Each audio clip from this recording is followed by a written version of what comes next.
Ya itu enggak. Ada yang belum? Ya.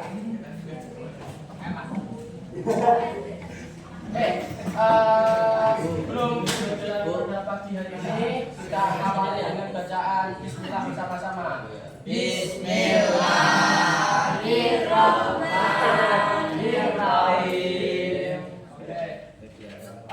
Sebelum mulai pembelajaran, Bapak absen terlebih dahulu ya.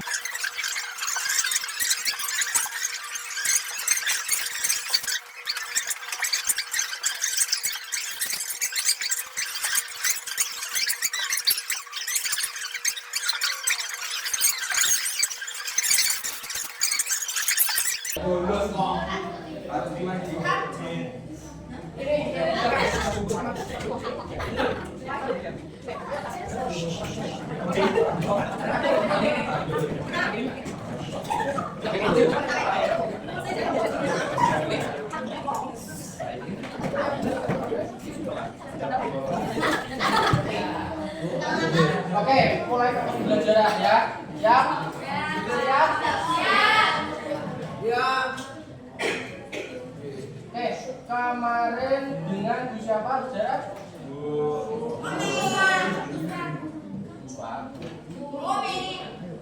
Bumi. Bulanti yang kemarin dengan siapa?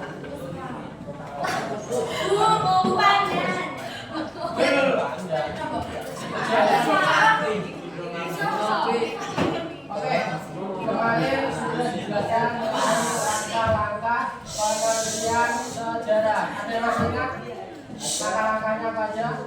Yang pertama, pemilihan topik. pinter. Yang kedua,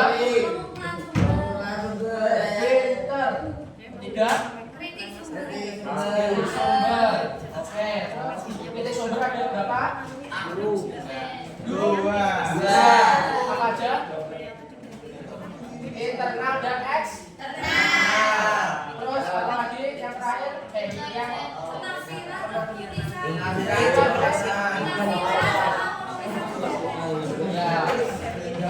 sebelum historiografi itu ada interpretasi.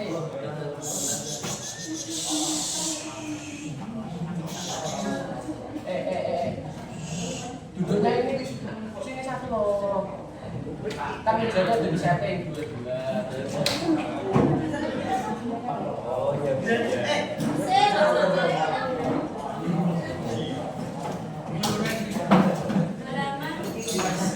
Nah, pada pagi hari ini kita akan belajar tentang apa? Dia tahu?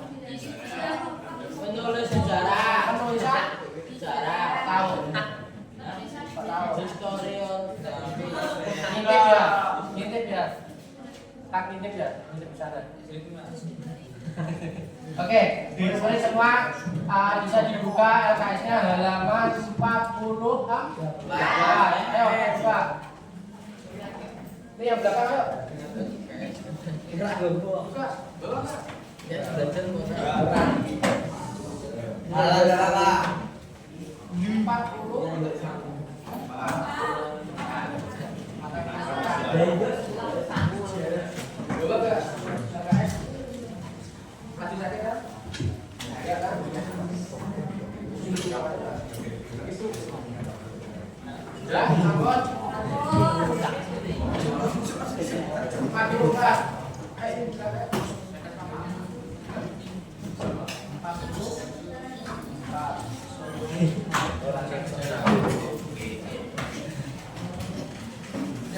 Mungkin dari murid-murid di sini ada yang tadi malam udah baca tentang geografi, ada nggak? Ada.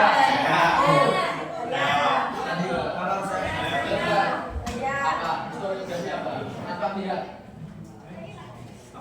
Historiografi.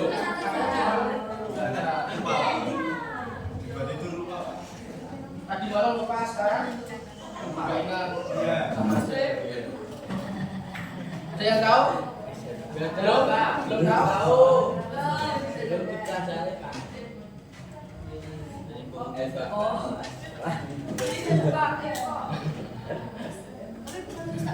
Oke, sebelum itu Bapak akan membacakan tujuan pembelajaran kita pada pagi hari ini. Yang pertama, siswa mampu menjelaskan pengertian historiografi. Yang kedua, siswa mampu mengembangkan aliran historiografi baik tradisional, kolonial, nasional atau modern. Nah, yang ketiga, mampu membandingkan perbedaan gaya penulisan sejarah pada tiap aliran, tiap jenis-jenis historiografi. Yang keempat, siswa mampu menilai pentingnya historiografi dalam membangun sejarah bangsa.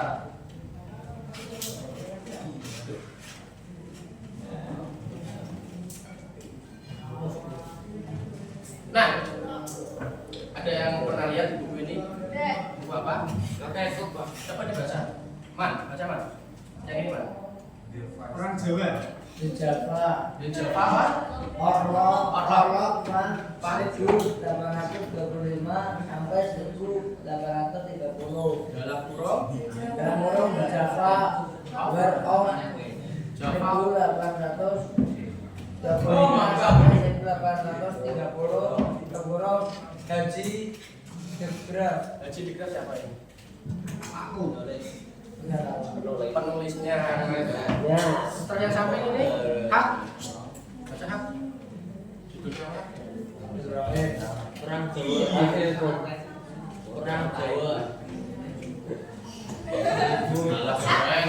Perang Jawa 1825 sampai 1830. Perang Diponegoro melawan imperium terbesar di dunia. Karya siapa? Abdurrahim. Nah, dari kedua buku tersebut, kenapa kisah sejarah yang ditulis? Kenapa kisah sejarah bisa ditulis dengan cara yang berbeda? Kedua buku tadi itu sama-sama membahas kondisi politik geografis yang ada di Pulau Jawa, terutama perang ya benar, perang Diponegoro, Jawa. Ada yang tahu kenapa kedua buku tersebut ditulis berbeda? Ada dua versi. Ada yang tahu? Coba diuraikan satu persatu. Ini yang tulis siapa? Karena sebenarnya beda. Ya benar. 100. Ada lagi pendapat? 100. Tuh.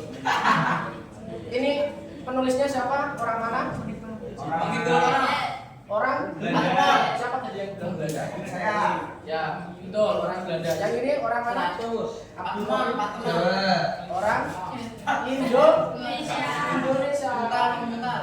Jadi buku ini berbeda secara sudut pandang. Karena yang pertama di Jawa Blok ini ditulis oleh orang Belanda. Terus yang perang Jawa ini ditulis oleh orang Indonesia. Nah, nanti lebih spesifiknya, lebih mendalamnya kita bahas kenapa penulisan ini kok berbeda-beda, tapi tetap satu topiknya. Lanjut. Abdurrahim. Kisah.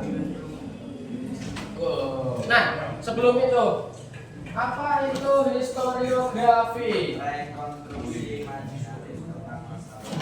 Yang keras, yang keras. Dari menurut Gustave. Menurut Gustave, historiografi adalah sebuah rekonstruksi imajinatif tentang masa lalu berdasarkan apa? Bukti yang tersedia disusun secara kritis dan ilmiah oleh sejarawan penulisnya. Nah, menurut Kunto Wijoyo, itu historiografi merupakan tahap akhir dari proses penelitian sejarah, yaitu penulisan hasil rekonstruksi peristiwa sejarah masa lalu menjadi narasi ilmiah. Kemudian menurut Sartono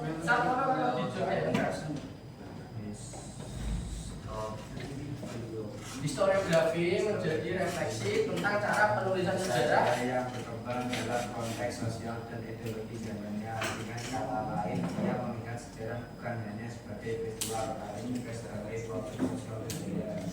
Nah, dari ketiga pendapat ahli ini, ada yang bisa menyimpulkan? Ayo, dapat nilai plus lagi.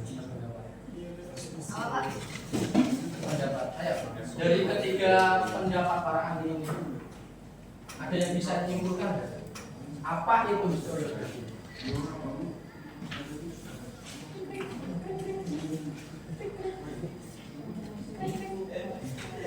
Satu, dua, tiga. Jadi historiografi ini secara keseluruhan dari ketiga pendapat para ahli dapat ditarik kesimpulan bahwa historiografi itu adalah tahap akhir dalam penulisan, dalam penelitian sejarah. Jadi historiografi itu penulisan tentang sejarah. Pada tahap ini sejarah itu mulai ditulis, diterbitkan dan dicetak menjadi buku, menjadi artikel dan lain.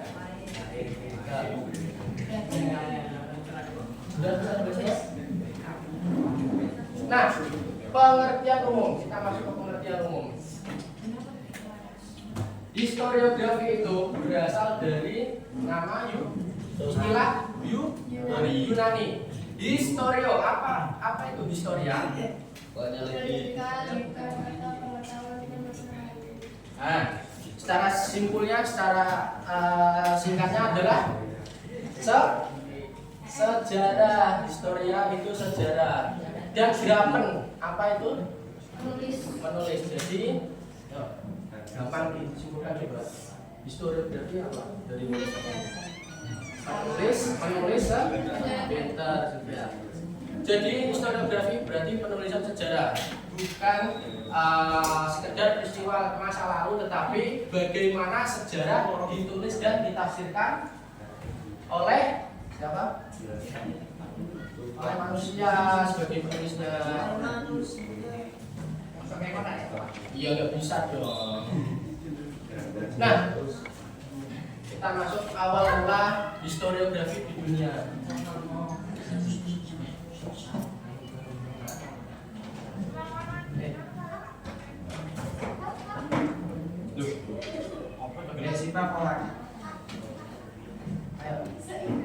Ambil kamu saya, tahu saya kamar mandi ya. Atuh saya. Nah, gua masuk. Awal mula historiografi di Indonesia. Sudah kembali ke laptop lagi. Di buku coba. Sudah. Sambil disimak ya tesnya.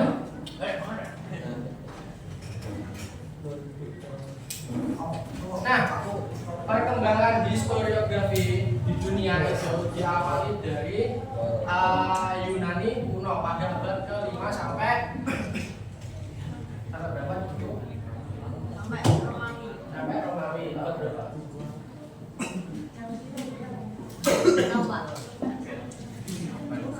Nah, di buku ada nggak dijelasin tentang ini?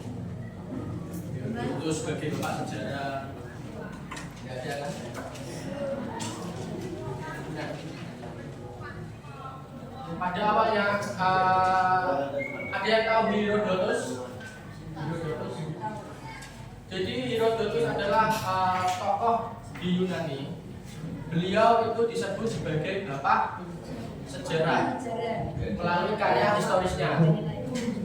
Nah, karya dari Herodotus adalah menulis peristiwa perang antara Yunani dan Persia. Ada yang tahu perang apa itu? Perang Persia.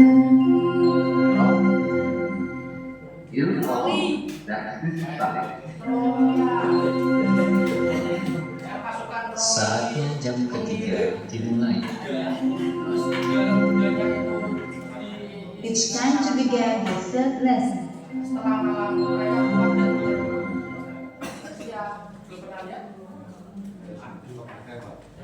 Nah, yang kedua tokohnya adalah Thucydides pada tahun 460 sampai 400 sebelum Masehi. Karyanya adalah The Peloponnesian War dengan pendekatan empiris dan rasional.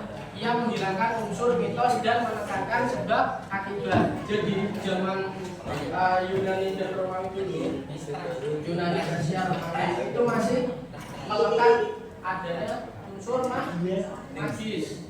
percaya dengan hal-hal gaib atau mistis. Nah, jadi Tucidides dan Herodotus ini mulai menghapus stigma itu dengan cara menekankan pada rasionalitas dalam penulisan sejarah. Jadi hal-hal yang nggak masuk akal seperti ada warna putih misalnya, dewa perang, itu mulai perlahan disingkirkan dan diganti dengan penjelasan ilmiah atau rasional. Terus ada Romawi, lanjut abad pertengahan, terus Renaissance, abad modern, terus abad ke-19 sampai sekarang.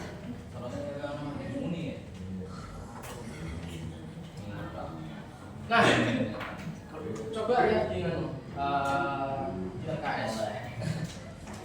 Historiografi bagi menjadi berapa? 3. Bukan. Tradisional, kolonial, Oke, sudah ada yang lain? Ada yang punya pendapat sendiri? Ada.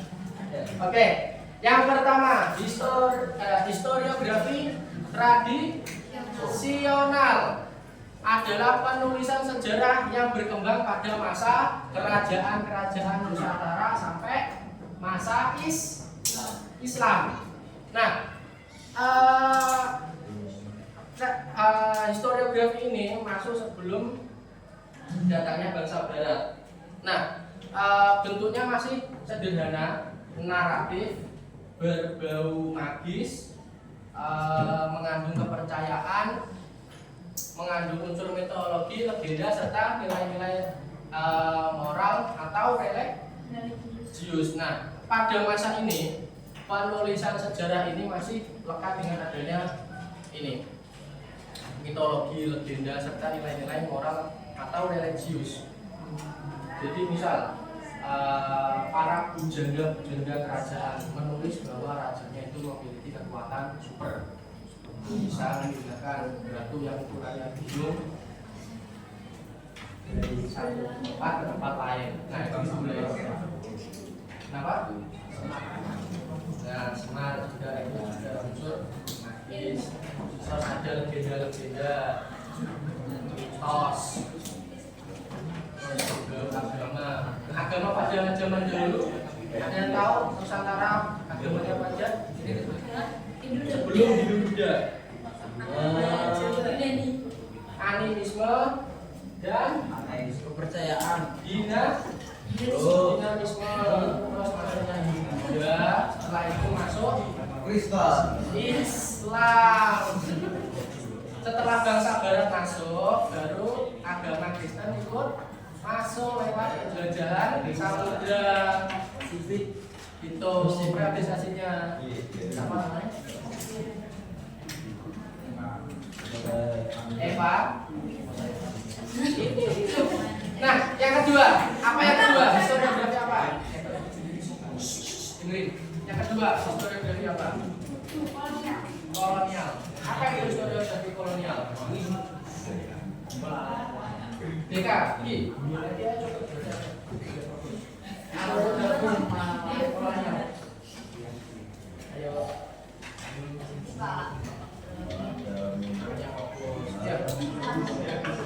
Jadi historia kolonial ini berkembang pada masa penjajahan Belanda pada abad ke-19 hingga pertengahan abad ke-20.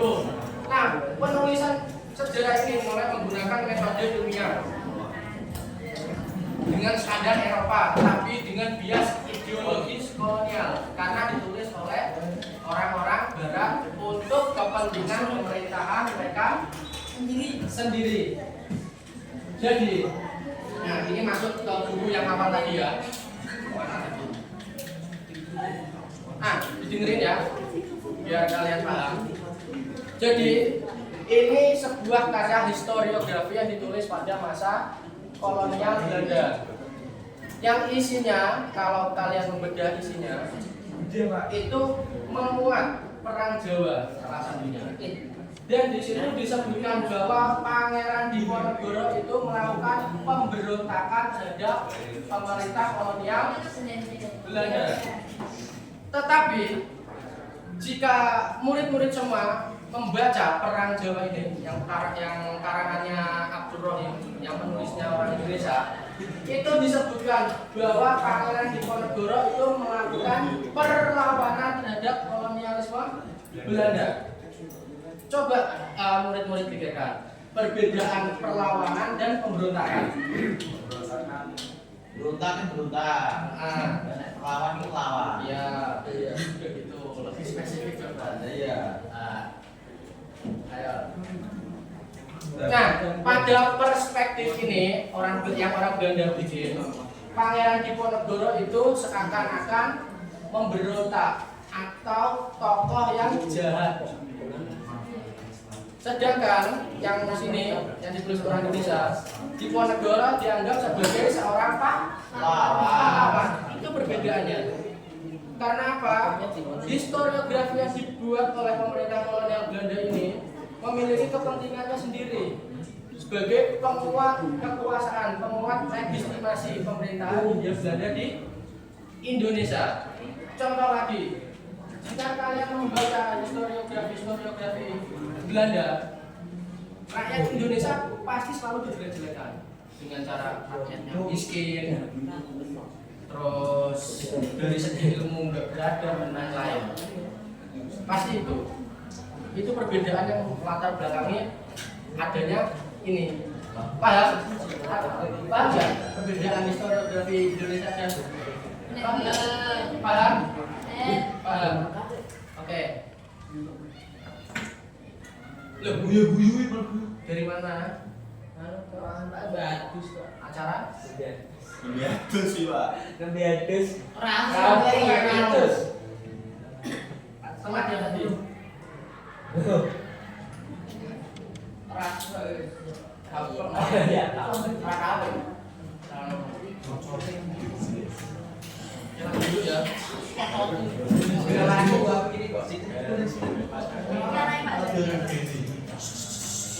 Balik laptop ya.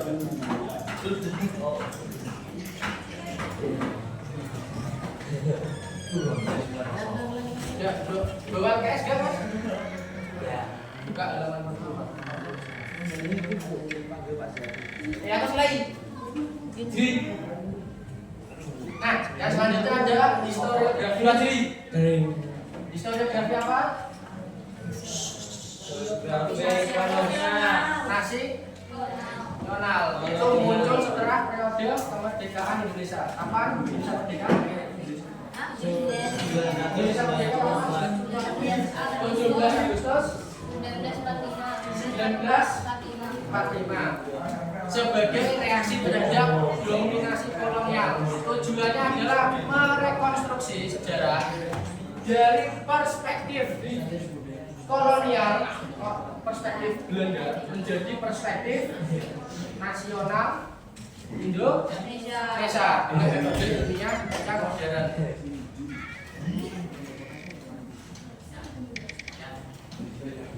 Nah, ini perbedaannya.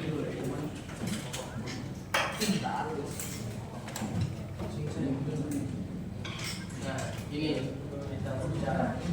Coba perbedaan historiografi tradisional, kolonial, dan modern. Ayo, ini dari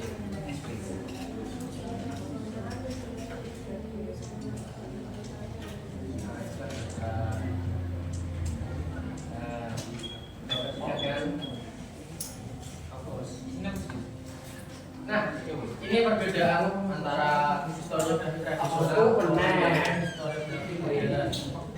Dari periodenya, tujuan penulisan, sudah digunakan, terus menulis pandangan terhadap sejarah Indonesia, kelebihan dan kelemahan serta contoh karya.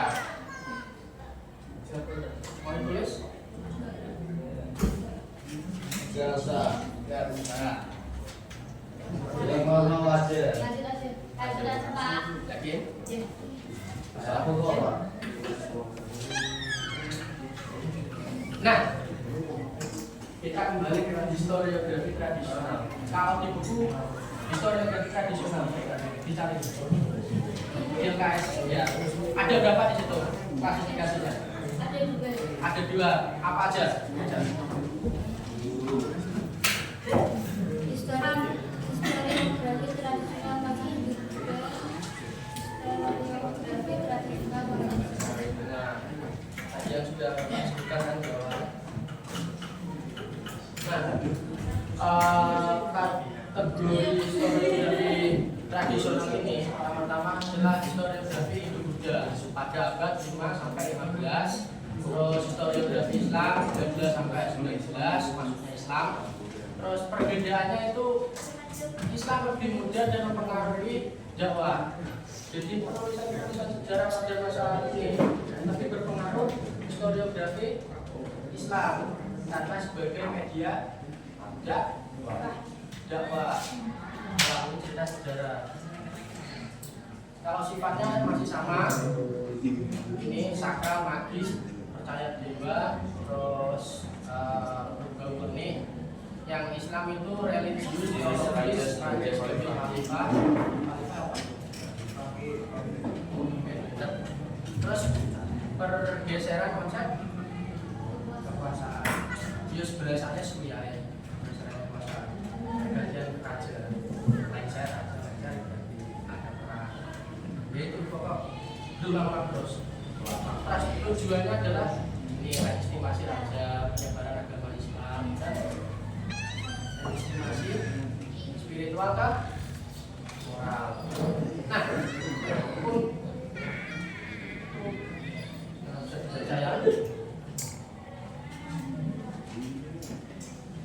Nah, ada peristiwa penting setelah kemerdekaan Indonesia.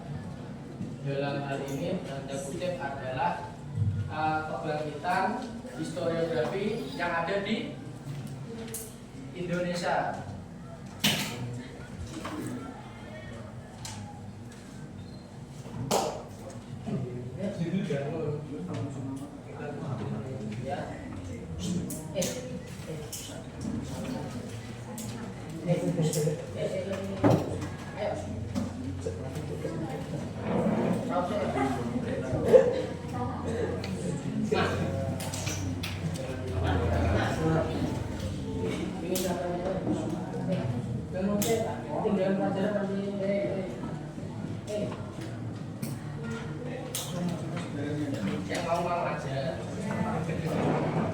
Nah, apa itu peristiwa pentingnya? Ada seminar sejarah nasional pertama atau disingkat SSNI yang ada di Jakarta, tepatnya di GM tahun 57 oleh Departemen Pendidikan, Pengajaran dan Kebudayaan Republik Indonesia.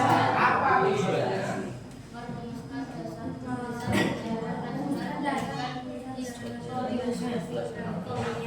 Nah, benar. Pemerintah kala itu sadar bahwa penulisan sejarah pada kurikulum nasional di pendidikan kita itu masih dipengaruhi dominasi Belanda. Jadi pemerintah kita berinisiatif mengadakan pertemuan seminar sejarah nasional pertama di UGM tahun 57 untuk menggeser historiografi kolonial menjadi historiografi nasional dengan sudut pandang kita sendiri. Karena apa? Pasti lupa. Lali aku, Pak. Kenapa historiografi Belanda itu gak cocok kok ya? Ya kan elek-elek, Pak. Elek-elek. Jadi kita menerima toh, kita bikin lagi dengan perspektif kita. Nah, hasilnya itu menegaskan rakyat sebagai pelaku utama dalam sejarah nasional. Yang kedua, mendorong penulisan dari sudut pandang Indonesia. Yang ketiga, melahirkan buku sejarah nasional Indonesia yang berjilid-jilid mulai dari jilid 1 sampai jilid 26. Jikalau murid-murid nanti melanjutkan kuliah, misal di UNES, di Undip dan lain-lain dalam jurusan sejarah, nanti kalian disuruh beli ini sejarah nasional Indonesia yang tebelnya segini. dari jilid 1 sampai jilid Nah, dari praaksara sampai akhir. oh modern kontemporer. Nah, tokoh penting dari peristiwa tersebut yang pertama adalah Sartono Kartodirjo, yang kedua adalah Nugroho Noto Susanto, terus Muhammad Yamin dan Muhammad Yuswana. Nah, mereka ini yang merumuskan ini buku sejarah nasional Indonesia. Kalau nggak percaya, coba lihat di internet atau di bukunya langsung. Penulisnya lah ini. Sartono Kartodirjo, Nugroho Susanto, dan DKK. Nah, selanjutnya setelah itu dilanjutkan seminar sejarah nasional Indonesia yang kedua di Yogyakarta tahun 70, yang ketiga di Jakarta tahun 75, di Jakarta lagi 85, terus tahun 90, 96, 2001, 2006 masih di tempat yang sama di Jakarta.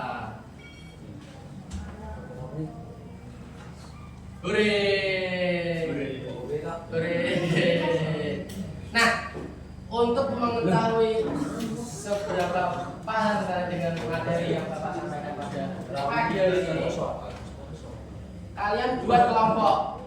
Nah, kelompoknya dari ini satu dari belakang ya Pak.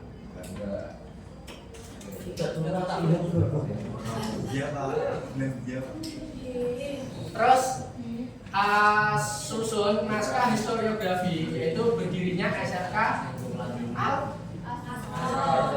sekolah siapa ini?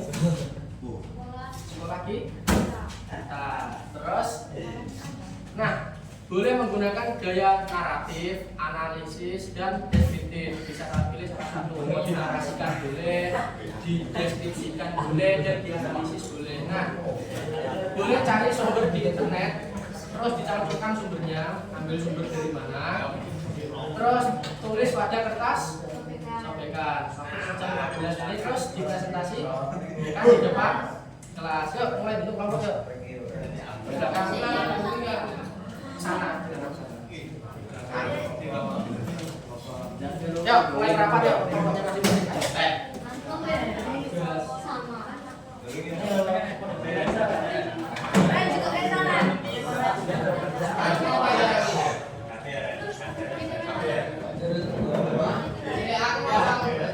Karena boleh pakai HP, dua orang perwakilan dari kelompok ambil HP. Dua orang. Ini kelompok satu siapa yang mau ambil HP? Ya, kita boleh.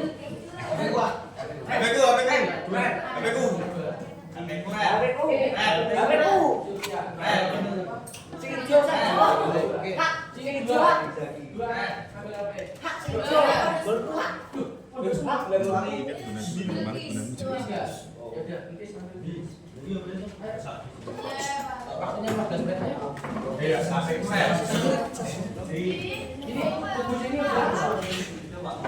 membentuk kelompok kumpul semua. Ayo berkelompok belakang. Tidak apa-apa, ayo berkelompok. Maju malam pada enggak apa-apa, ayo.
Saatnya jatuh.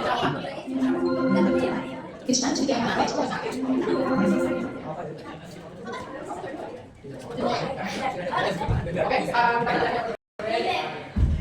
Karena waktu sudah habis, nanti tugasnya dikerjain di lain waktu.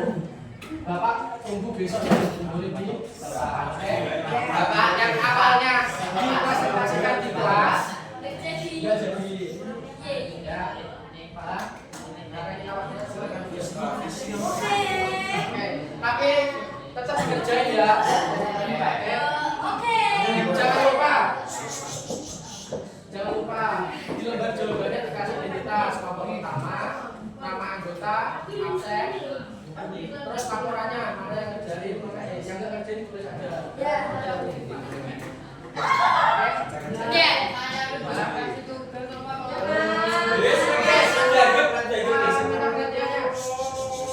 Dari ini kita belajar apa aja? Apa itu historiografi? Menulis sejarah.